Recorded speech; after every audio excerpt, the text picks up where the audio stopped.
आदिशक्ति जगत जननी माता जगदम्बा माम दुर्गा की जय हो। नवरात्रि के दिनों में अगर मिले आपको ये संकेत तो समझ जाना आपके घर माता दुर्गा पधार चुकी हैं। नमस्कार दोस्तों, स्वागत है आप सभी का।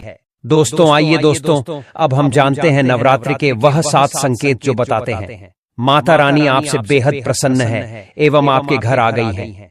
पहला संकेत है बार बार गौ माता का आना। जिस घर में मां दुर्गा रहती है उस घर में उनकी बहन कामधेनु उनकी सेवा के लिए, उनके दर्शन के लिए बार बार घर के द्वार पर आती ही है और यह घर के इर्द गिर्द घूमती रहती है, जाती है, फिर अगले दिन आ जाती है। तो समझ जाना माता रानी आपके घर में आ चुकी है। दूसरा संकेत मधुमक्खी का घर में आना। जी हाँ दोस्तों, मधुमक्खी को मां दुर्गा का स्वरूप कहा गया है। जिस घर में नवरात्रि में मधुमक्खी आती है तो समझ जाना उस घर में माता रानी आ चुकी है, क्योंकि जो मधुमक्खी है यह मां दुर्गा का ही स्वरूप कही गई है और यह अपने पूर्ण स्वरूप के दर्शन के लिए अर्थात नव दुर्गा के दर्शन के लिए सेविका बनकर के आती है। तो समझ जाना आपके घर में मां दुर्गा आ चुकी है।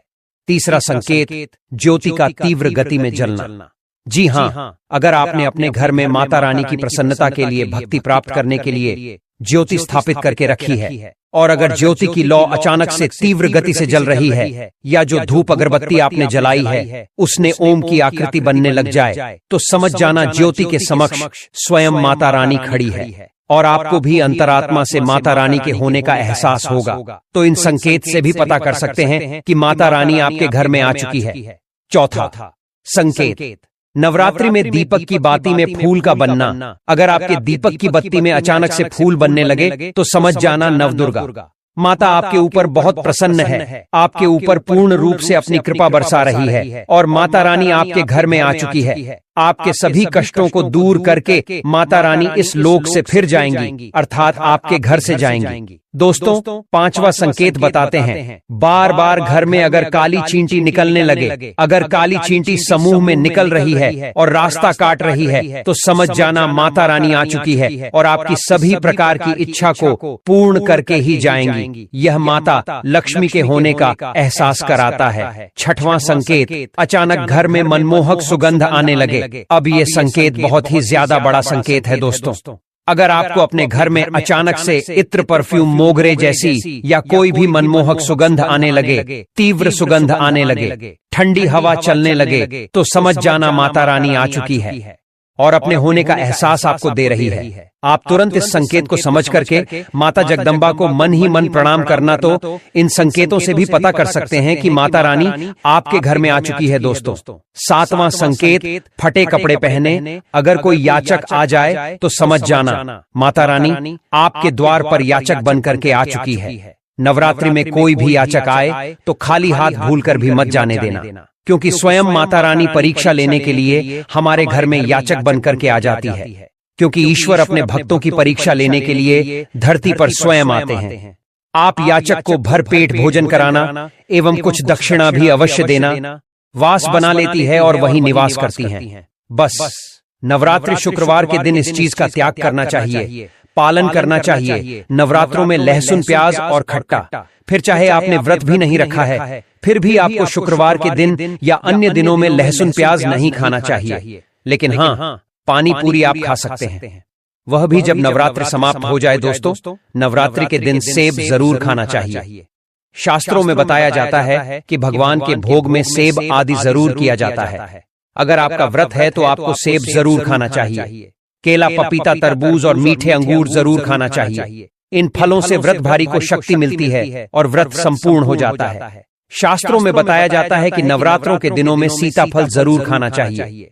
सीताफल खाने से 20 ऐसी बीमारियां हैं जो खत्म हो जाती हैं। माना जाता है नवरात्रों के दिनों में सीताफल का घर में प्रवेश होना बड़ा ही शुभ माना गया है। सीताफल खाने से नवरात्रि का व्रत सफल हो जाता है, क्योंकि इसमें माता सीता का आशीर्वाद मिला हुआ होता है। माना जाता है भगवान राम के वनवास के दौर में माता सीता ने यही फल खाया था। नवरात्रि के दौरान इसे जो भी खाता है उसे दुखों का सामना नहीं करना पड़ता। सीताफल आपको जरूर खाना चाहिए। माता सीता प्रसन्न होती हैं और आशीर्वाद देती हैं दोस्तों।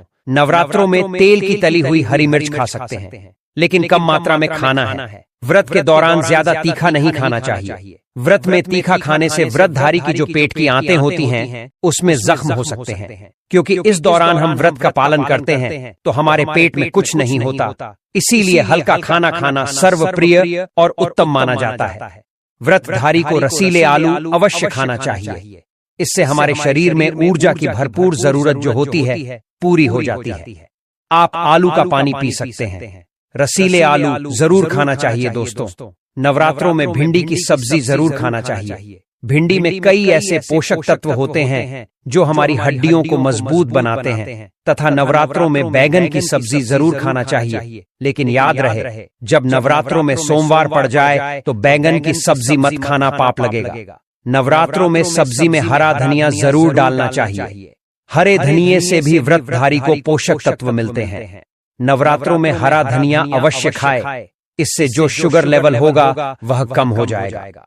नवरात्रों में रिफाइंड का तेल और सरसों का तेल भूलकर भी व्रत के दौरान नहीं खाना चाहिए। मूंगफली का तेल और देसी घी और गोले का तेल खाना अच्छा माना जाता है दोस्तों। नवरात्र में व्रतधारी को डब्बा बंद लस्सी, डब्बा बंद जूस नहीं पीना चाहिए। उसमें कई केमिकल मिले होते हैं जिसके कारण आपका व्रत टूट सकता है। जब भी आप फलों का जूस पिए तो याद रखें उसमें नमक न डालें, नहीं तो व्रत टूट जाएगा। साथ ही साथ जूस में बर्फ भी नहीं डालना चाहिए। फलों का सादा जूस पीने से व्रत सफल होता है। दोस्तों, नवरात्रि के दौरान सिंघाड़े का आटा या कुटू का आटा खाने से पहले यह देख ले कि आटा पुराना नहीं होना चाहिए, क्योंकि पुराने आटे में कीड़े वगैरह पड़ जाते हैं जिसके कारण आपका व्रत टूट सकता है। क्योंकि ये छोटे छोटे कीड़े हमें दिखाई नहीं देते और आपके मुंह तक पहुंच जाते हैं। ऐसा आटा खाना मतलब कीड़े मकोड़ों का मांस खाने के बराबर माना गया है। दोस्तों, नवरात्रि के दौरान आप शाम के समय खाने में दही ले सकते हैं, आलू वगैरह खा सकते हैं। आलू के चिप्स बिना मिर्च मसाले के आप खा सकते हैं।